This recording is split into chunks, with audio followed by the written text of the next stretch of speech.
Segunda carta de Paulo aos Coríntios 12, no verso 7, diz assim, Paulo que está falando aqui, e para que não me ensoberbecesse com a grandeza das revelações, foi-me posto um espinho na carne, mensageiro de Satanás, para me esbofetear, a fim de que não me exalte. Por causa disso, 3 vezes pedi ao Senhor que o afastasse de mim. Então ele me disse, a minha graça te basta, porque o poder se aperfeiçoa na fraqueza. De boa vontade, pois mais me gloriarei nas fraquezas, para que sobre mim repouse o poder de Cristo. Pelo que sinto prazer nas fraquezas, nas injúrias, nas necessidades, nas perseguições, nas angústias, por amor de Cristo. Porque quando sou fraco, então é que sou forte. Deixa aberto aí, não feche, feche apenas os olhos. Vamos orar mais uma vez.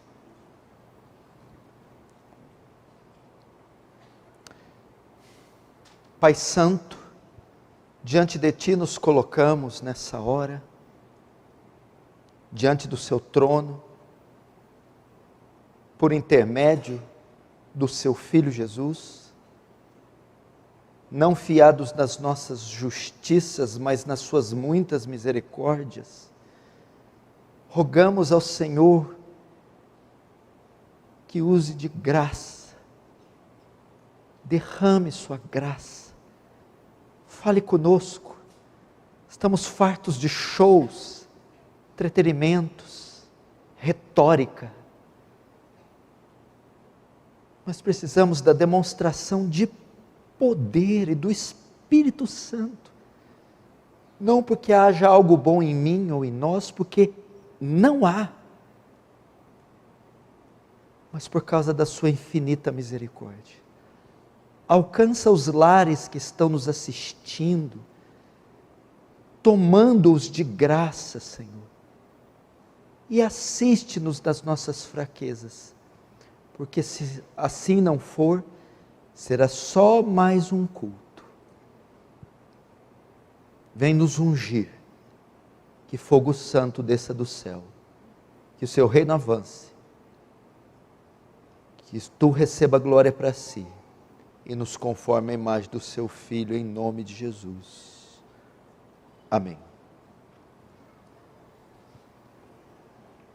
Queridos irmãos, presta atenção aqui, no tema da minha mensagem. Hoje é ceia, estamos fazendo a exposição de Apocalipse, aqui nos domingos, mas hoje eu vou dar uma pausa em Apocalipse, e trazer uma mensagem pastoral para o seu coração. Se você veio de casa dizendo, Senhor, fala comigo hoje, se você durante a semana, Deus, eu preciso ouvir a Sua voz. Se você veio quebrantado, abatido, na esperança de Deus falar com você, esteja certo, sua oração foi atendida. Deus vai falar com você. Queridos irmãos, vocês sabem que um dos maiores problemas que a humanidade enfrenta é conciliar a bondade de Deus com o sofrimento humano. Uma das maiores questões que o homem faz desde os seus primórdios é, se Deus é bom, por que nós sofremos? Por que Deus permite que coisas ruins aconteçam com o seu povo? Se somos seus filhos, se fomos lavados e redimidos, e Ele se tornou nosso Pai, por que Ele permite passarmos por sofrimento? Como conciliar a ideia de um Deus cheio de amor, permitir seus filhos passarem por tanto sofrimento? Isso é uma questão filosófica que acompanha o homem desde as mais remotas civilizações.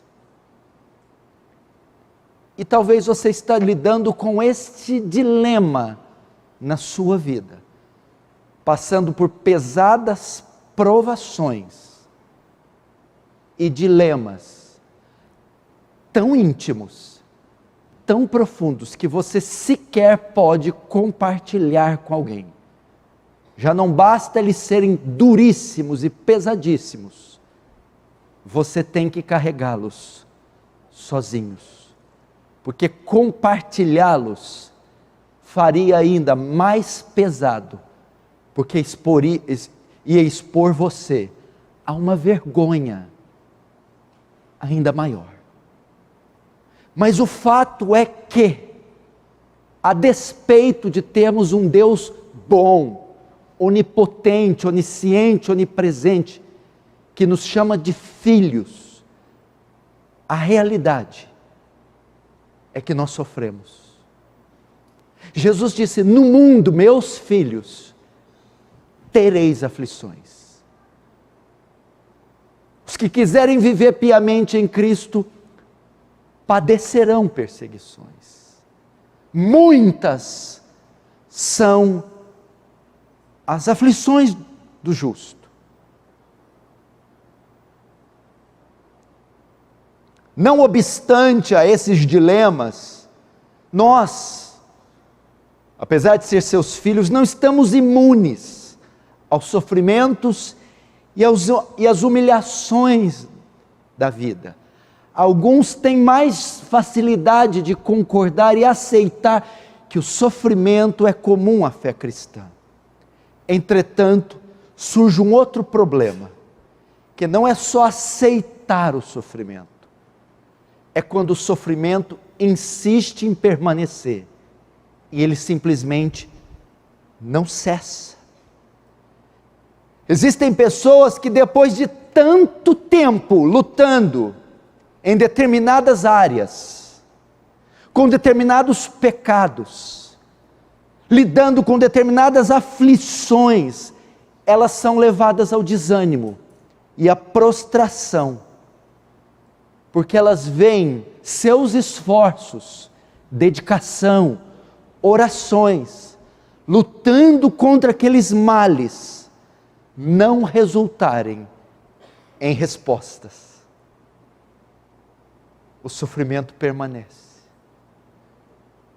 A oração pedindo que o marido bêbado, mundano, se converta, simplesmente não é respondida. A oração pedindo para a enfermidade aguda, crônica, ser eliminada, simplesmente não é respondida.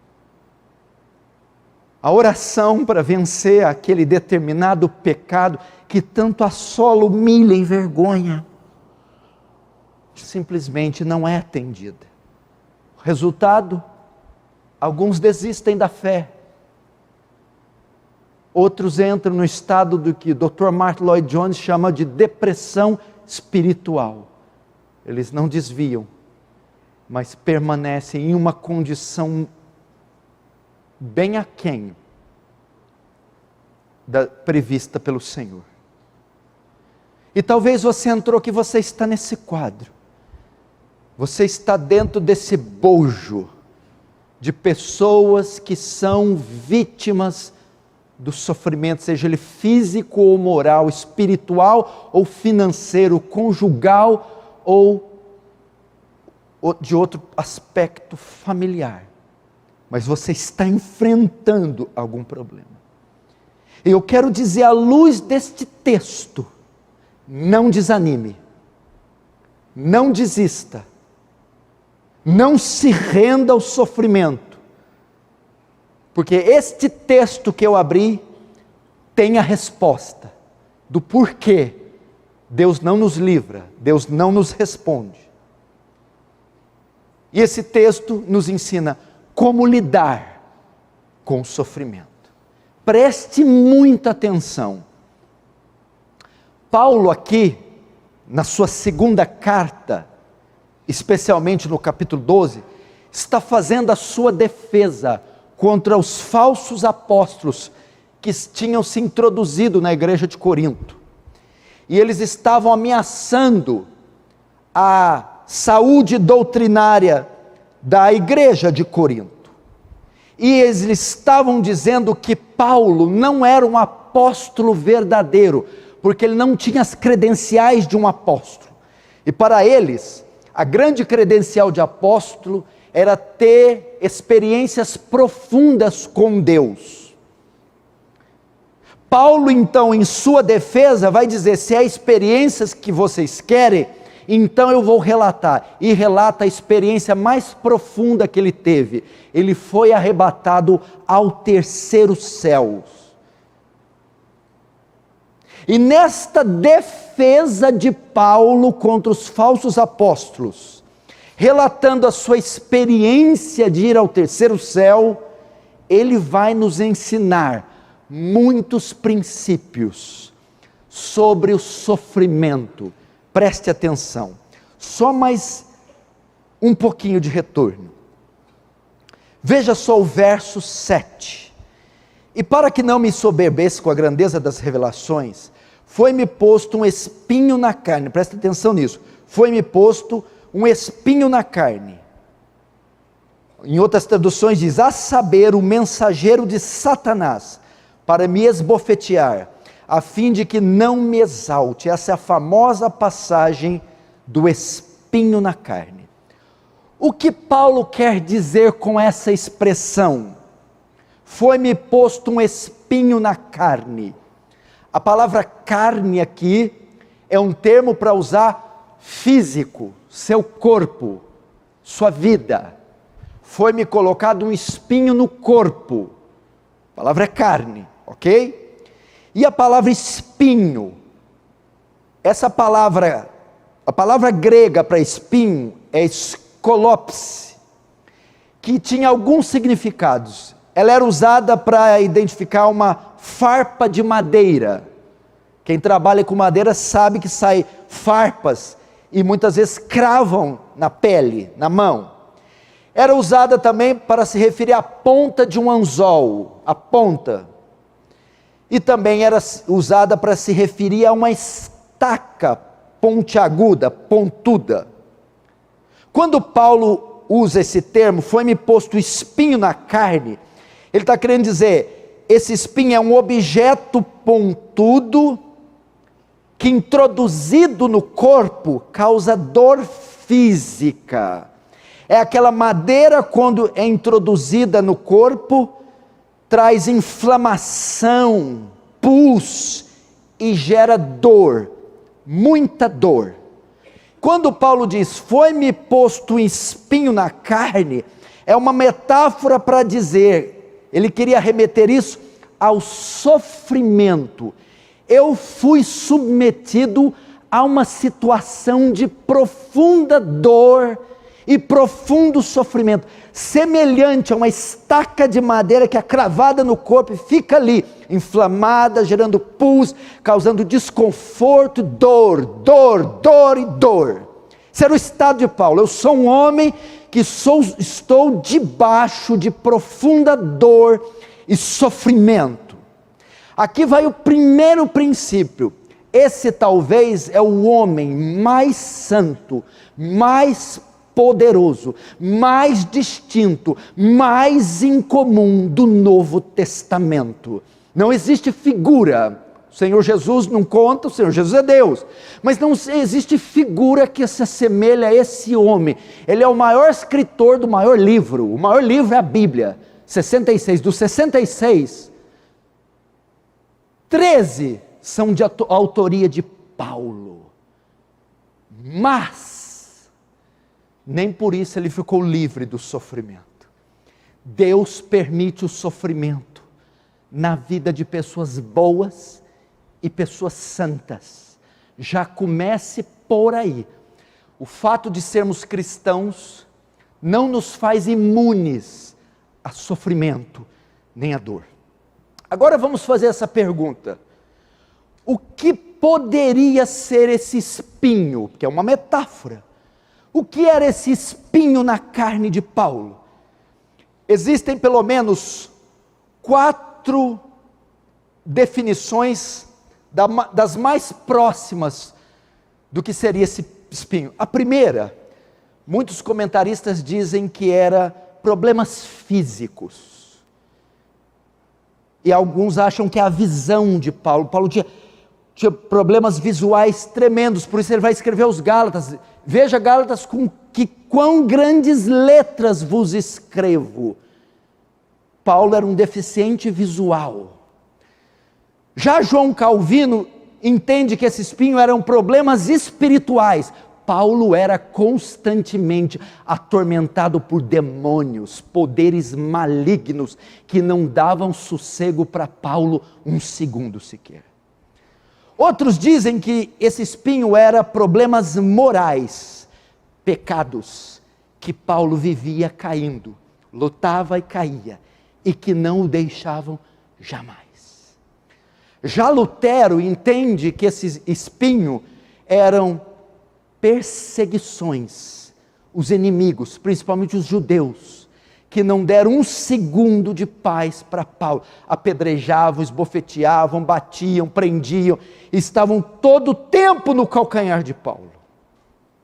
Entretanto, não há uma unanimidade do que seja esse espinho, mas, aqui, preste atenção, eu aprendo 3 lições. A primeira, não existe crente que não sofra. O fato de o espinho não ser definido, traz algo para nós. Se o espinho fosse definido como algo físico, quem tem problemas espirituais não se identificaria. Se o espinho fosse definido como problemas de perseguição, quem tem problemas morais não se identificaria. O fato de o espinho não ser definido, coloca todos nós na mesma categoria. Significa que cada um de nós tem os seus espinhos. Cada um de nós tem um entrave, tem uma agonia, tem um dilema em nossas vidas cravado que nos persegue. Não há crente que não sofra. Tem gente aqui lutando com problemas morais desde o dia que converteu. Tem gente aqui lutando com problemas físicos que não se solucionam. Outros perseguições e calúnias e laços e motins sem fim. E outros espirituais, estamos na mesma categoria.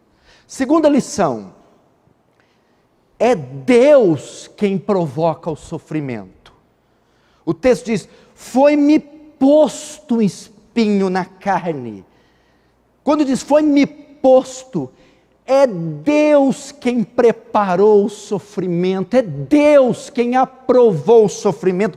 Gênesis 22 diz, e Deus pôs à prova a Abraão. É Deus. Eu não creio na soberania do diabo, eu não creio que Deus, o diabo está num braço de ferro, numa luta de braço, e ora Deus, ora diabo, nesse maniqueísmo moderno. Não, o Senhor está numa categoria superior a tudo e todos. Terceiro, o instrumento de Deus. O texto diz, a saber, o mensageiro de Satanás. A palavra mensageiro no grego, angelos. Um anjo do diabo. Era o anjo que pegava o dardo e espetava Paulo. É o mesmo que está em Jó, capítulo 1, verso 2. Apresentaram-se os filhos de Deus um certo dia diante de Deus, e veio também Satanás. E Satanás disse, tira tudo dele, para ver se não blasfema. Deus permitiu e deu uma ordem para o diabo, vai, tira tudo dele, só não tira-lhe a vida. Satanás foi afligir Jó, por ordem e limitações de Deus. Lutero diz que até o diabo é diabo de Deus. Então, irmãos, aqui está. Esteja consciente, essa é a palavra de Deus, não é essas balelas que vocês ouvem por aí não. Se vocês acharam que eu ia, levanta a mão, hoje é o dia da vitória. Não, meu irmão. Aqui se prega que até Satanás trabalha para Deus.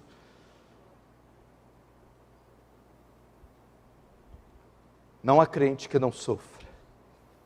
Todos nós temos uma espécie de espinho. Deus é quem provoca. E o instrumento de Deus, às vezes, é o próprio Satanás. Agora, o espinho não só causava dor, mas também humilhação. O texto diz, o mensageiro de Deus para me esbofetear. A palavra esbofetear aqui não é um soco, não é um soco do Tyson no queixo. É um bofete, tapa com as costas da mão. Porque o objetivo não é ferir, é humilhar. Sabe aquele tapa que você recebe? É para humilhar. É aquele mesmo tapa que Jesus recebeu no pátio do sumo sacerdote Caifás. O mesmo tapa que Paulo recebeu diante do sumo sacerdote Ananias. Essa situação não só trazia dor e sofrimento a Paulo, mas humilhava muito Paulo. Essa situação que você sofre, minha irmã, meu irmão, ela não só te causa muita dor e sofrimento, mas te humilha. Você sente vergonha desse estado que você está. Se sente humilhado de ter que conviver nessa situação. Ela não só te traz angústia, dor, sofrimento, mas te deixa corada de vergonha. Viver com esse homem, com esse marido, é humilhação para você. Viver nessas condições financeiras, além de te privar de algum benefício, trazendo dor, te humilha. Essa doença, além de trazer dores agudas e remédios, você se sente humilhado.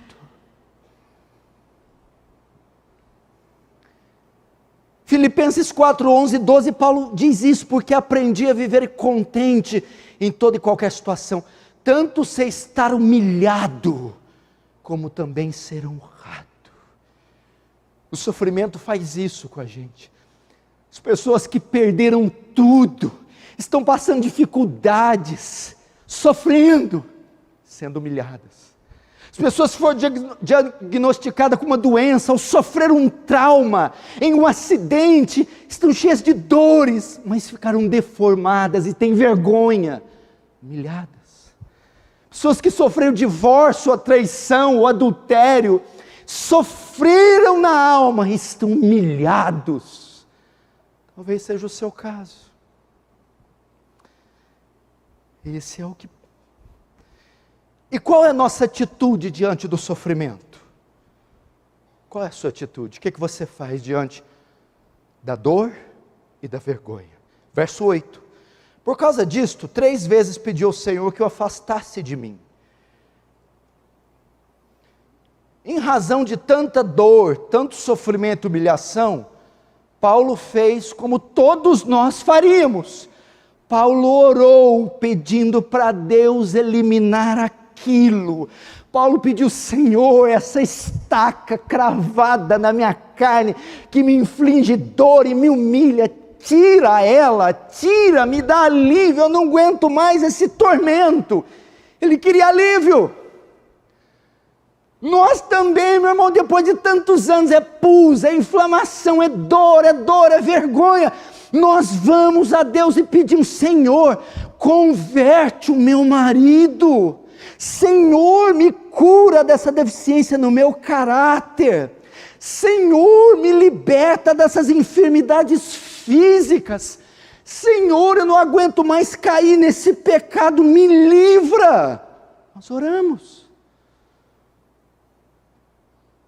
Nós rogamos a Deus. Quem aqui nunca implorou? Quem aqui, eu não estou brincando com seus sentimentos, não. Por mais fraco que você seja, por mais distante que você esteja, eu sei, meu irmão, tanto que você já lutou. E eu sei no seu quarto escondido quantas lágrimas você orou, você implorou: Senhor, tem misericórdia. Você aplicou todo o seu coração, clamou, implorou, jejuou, pediu, passou a noite em claro, só pedindo: eu quero alívio da dor, por favor.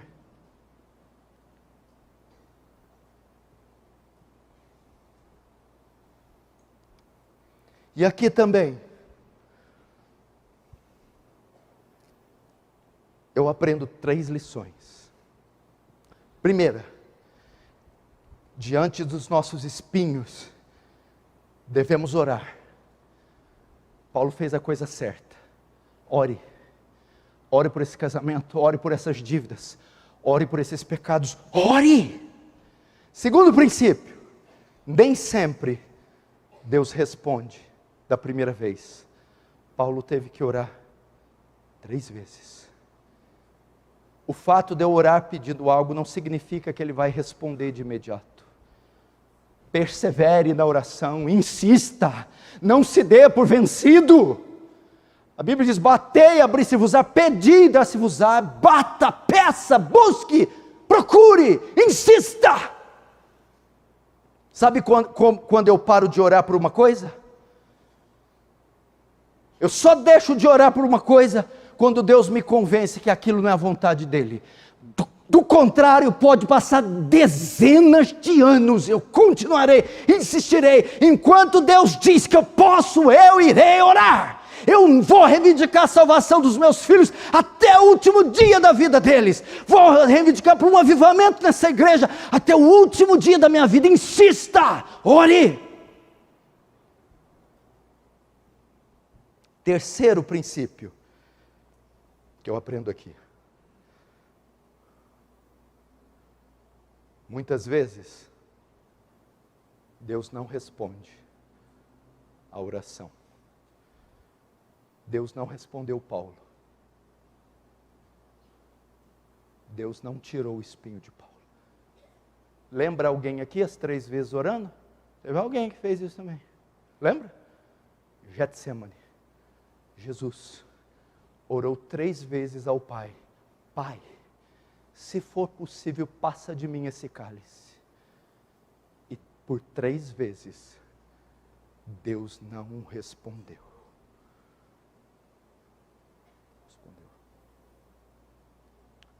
Qual é a solução de Deus então para o sofrimento? Para a dor? Verso 9. Então Ele me disse: a minha graça te basta, porque o poder se aperfeiçoa na fraqueza. De boa vontade, pois, me gloriarei nas fraquezas, para que sobre mim repouse o poder de Cristo. Mas sabe o que Deus faz, queridos irmãos? Sabe o que Deus faz em face ao seu sofrimento? Ele não respondeu a oração de Paulo. A dor e o sofrimento continuou. Deus não solucionou o caso de Paulo. E agora? Isso simplesmente se recusou a tirar. Deus simplesmente se recusa a aliviar a sua dor, se recusa a converter esse homem que te violenta, abusa de você, te molesta, que seria mais confortável conviver com um demônio do que com esse homem, mas ele segue lá. Aquela enfermidade terrível, aquelas dívidas. Você sabe de uma coisa que tem gente que não vem na igreja? Por causa de vergonha. Eu tenho tanta vergonha de como está a minha vida, a minha casa, o estado, que eu não quero ver ninguém. Deus se recusa. Está aí o que ele faz? Ele responde assim para Paulo: a minha graça te basta. O que significa? De um jeito ou de outro, de um jeito ou de outro, Ele vai te atender, Ele vai nos ajudar. Quando Ele fala minha graça, graça que é recursos, sabedoria, poder, graça, significa: Paulo, eu não vou retirar o espinho, mas vou conferir graça a você, para você suportar. Vou dar recursos, fé, coragem, amor, força, para você suportar o espinho. Ele poderia trazer alívio a Paulo, eliminando o espinho.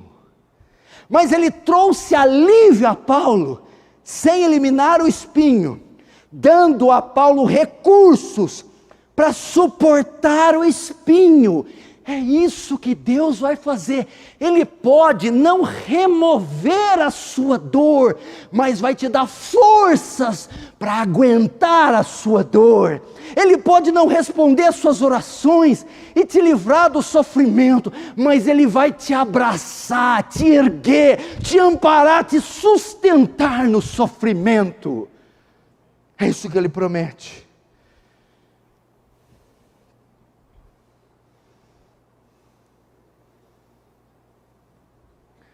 Minha graça. O termo grego para basta é suficiente. Minha graça é suficiente. Veja só, o que é suficiente? Porque você pensou assim, entre tirar o espinho e dar força, poxa, eu preferia tirar, né?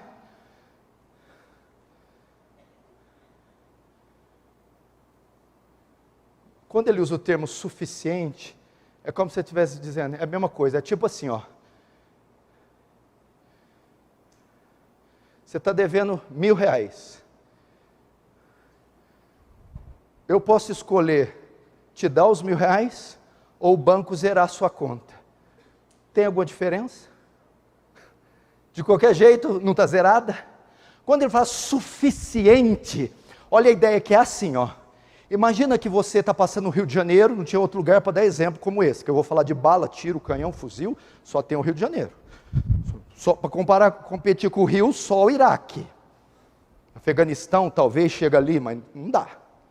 Você está passando um belo dia, voltando da linha na linha vermelha, aí num cruzamento é um tiroteio, coisa comum, é a paisagem, faz parte já né?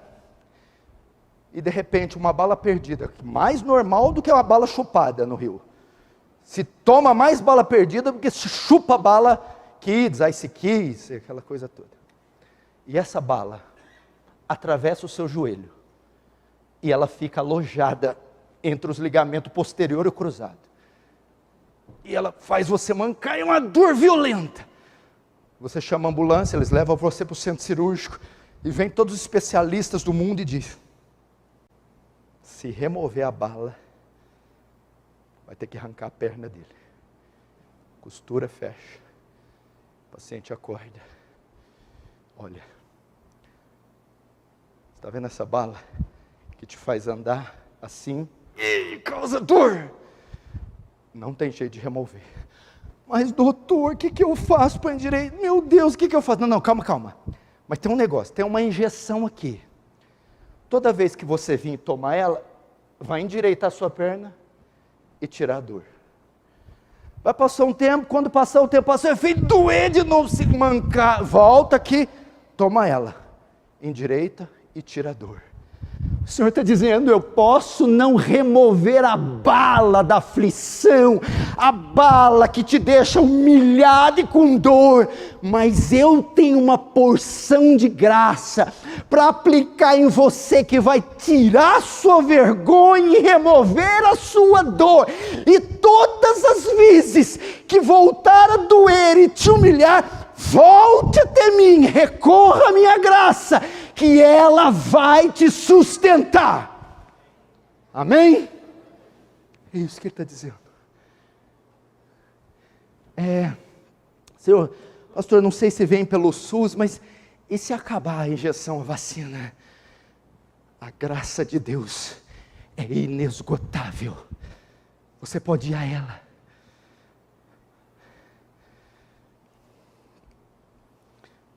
Quantos estão entendendo? Diz amém.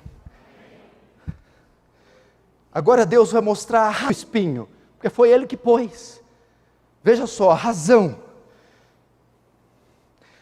Verso 9, então ele disse, minha graça te basta, porque o poder se aperfeiçoa na fraqueza. O que é isso?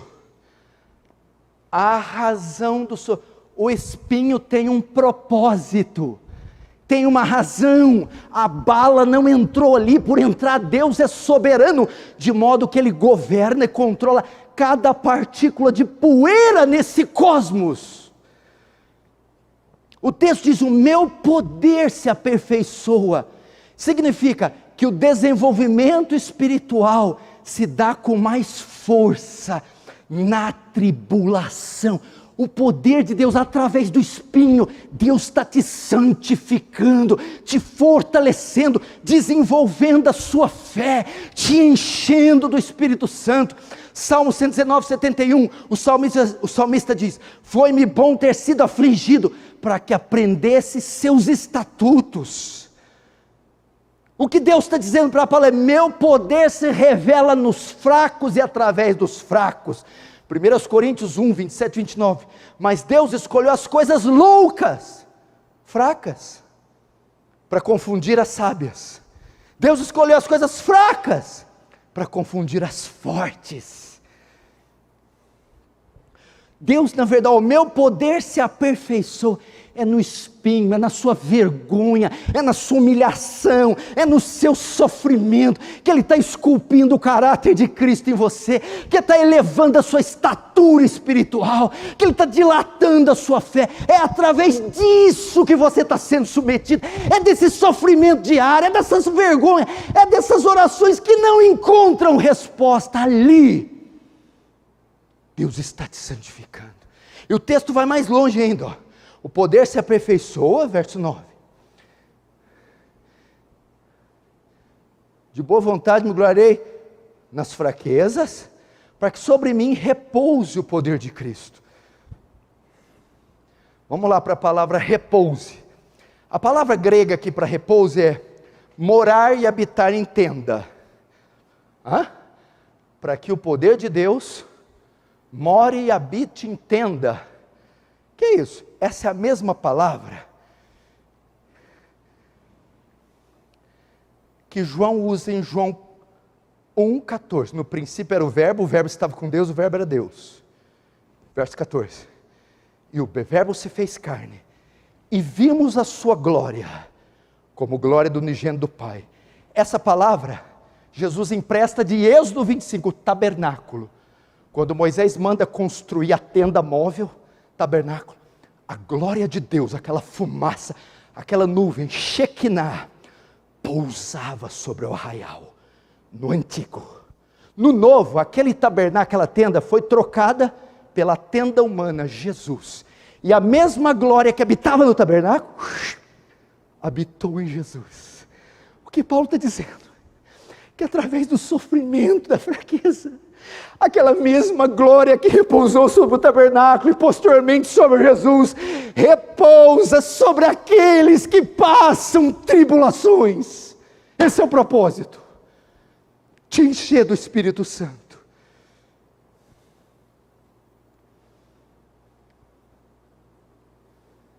Amém?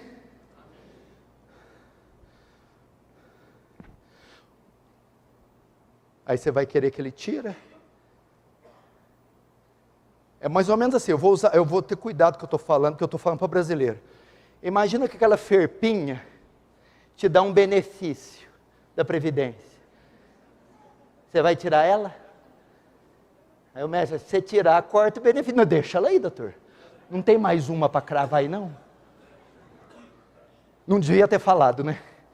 Mas é isso que o Senhor está dizendo. Se remove a ferpa, remove a glória, o benefício. Se deixa a farpa, o benefício continua. Então, para que eu vou querer tirar a farpa? Está entendendo? Apesar de doer, dói, eu reclamo, mas quando chega o saldo, ó glória, passa tudo a dor. Eita, é zero que não acaba mais, Jesus. Aí que você vai lembrar que a geladeira está vazia, o carro nem... É elétrica, mulher, que é elétrica, faz 3 dias que não tem gasolina, isso é isso? Aí você nem lembra que você tem dor, mas é exatamente isso. Agora, vamos ver que o sofrimento era providência divina também. Verso 7, olha, para que não me ensoberbecesse, guarda a palavra, ensoberbecesse, com a grandeza das revelações, foi-me posto espinho na carne, mensageiro de Satanás, para me esbofetear, a fim de que não me exalte. A palavra ensoberbecesse e a palavra exalte. As duas palavras têm o mesmo sentido. A palavra grega para elas é hiper, que quer dizer além de, mais que e acima de. As revelações que Paulo teve, a posição que ele ocupava. Paulo era o X-Men da época, o Vingador. Paulo era o Thanos, o Superman, o Wolverine da época. Ele podia se achar, ficar soberbo. Então o que acontece aqui, ó? As revelações colocou ele numa posição tão alta que poderia prejudicá-lo, tirá-lo do caminho, ele poderia se desviar, esquecer de Deus, ficar arrogante. Então Deus colocou espinho para que Paulo não fosse além de, não pensasse mais que, não se achasse acima de. O espinho foi providência. Deus coloca o espinho em você, para você não ir além do que você pode, para você não achar que você é mais do que você é, e para você não pensar que você está acima dos outros. Por isso ele cravou. O espinho, meu irmão, vinha da parte de Deus, para manter Paulo humilde, para o santificar, para tornar Paulo dependente de Deus, e manter sua fé ativa. É para isso que o espinho vem. Para você botar o pezinho no chão, para você não achar que é melhor que ninguém, para te manter humilde. Terminando agora, temos duas conclusões aqui. A primeira, ao saber disso, a nossa visão para com o sofrimento muda. Quando fala de sofrimento, incêndio, batida de carro, acidente, cirurgia, doença, câncer, o que você pensa? Que é o inferno. Agora não, a visão muda. Veja o verso 10. Pelo que sinto prazer nas fraquezas, nas injúrias, nas necessidades, nas perseguições, nas angústias. Como é que é? Peraí. Você sente prazer no espinho que te causa dor, sofrimento e te humilha? É. Minha visão para com o sofrimento mudou. Por saber que na fraqueza a glória de Deus repousa, que o espinho é para me manter humilde, minha visão muda. Olha só, ele diz, eu me gloriarei, terei prazer. Ele consegue até ter prazer. O que o Senhor está dizendo é, quando você compreende que isso é providência, que Deus é quem causa, que tem um propósito, você compreenderá, você aceitará e você até se alegrará com o sofrimento, porque Deus está operando uma obra grandiosa na sua vida, através deste espinho. Por isso você pode até se gloriar. Você não bateu aquele carro por bater, não entraram na tua casa e tiraram tudo por tirar. Você não foi diagnosticado com aquela doença por ser. Não aconteceu essa tragédia íntima por acontecer. Tem um propósito. Tem um propósito. Conclusão? Que o sofrimento não é tão ruim. Veja o verso 10, parte C. Porque quando sou fraco, então é que sou forte. Sabe que isso aqui demorou, eu demorei a entender isso aqui. Olha só. Porque quando sou fraco, então que sou forte. Se eu conheço a minha esposa, esse aqui vai falar com ela agora. Porque quando sou fraco, então que sou forte. Eu falei, miséria. Fraco eu estou todo dia. O forte é que nunca vem. Quando eu estou fraco, estou forte. Ô fraco, estou arrebentado, endividado, doentado, não tem mais nada. Até o cachorro brigou comigo. E cadê a força? Tenho dificuldade para abrir uma porta, vou rodar uma cena. Ai. E eu também pensava nesse texto, quando eu estou fraco, mas eu estou o pó da rabiola. Não é quando eu estou fraco que eu sou forte. É quando eu reconheço que eu sou fraco. Muitas vezes nós somos fracos, estamos fracos, mas não reconhecemos. É quando eu olho para mim e vejo, meu Deus, eu não posso nada, eu não sou nada, eu não sou ninguém, eu tenho total dependência de Ti. É nessa hora que aquela glória repousa sobre mim, é nessa hora que eu sou forte, é quando eu reconheço minha falência, minha inutilidade, imprestabilidade. Nessa hora, você pegou. Nessa hora, como está na moda aí, você pegou a visão. Quando essas dificuldades demonstram minha capacidade, minha incapacidade, minha limitação, eu sou obrigado a aumentar minha confiança em Deus. Assim eu me torno mais forte. Por isso que você sofre uma vez, duas, três, 10 e não acontece nada. Que a primeira não foi, a segunda não foi, a terceira não foi. Lá na 11ª, você faz assim, ó. Vou ilustrar 2 jeitos. Um banco num assalto, você vai assim, eu me rendo. Ou no boxe, joga a toalha. Na 11ª, eu me rendo. Eu não sou bom quanto eu pensava. Não sou inteligente quanto eu pensava. Eu não sou santo. Eu sou fraco.